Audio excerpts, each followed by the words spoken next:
Harga cabai di pasar tradisional Kabupaten Muratara merangkak naik. Dari biasanya harga cabai dibanderol Rp20-Rp30.000 per kilogram, kini mencapai Rp60.000 per kilogramnya. Tati, salah satu pedagang cabai mengatakan, kenaikan harga cabai baik itu merah maupun rawit berasal dari agennya sehingga dirinya juga menaikkan harga cabai.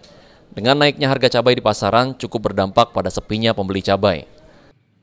60.000. Dari cabai? Dari berapa itu? Dari harga 20.000 sampai 60.000. Itu penyebabnya naik? Naik barangnya latih, mungkin bisa berugi. Sini lah ya.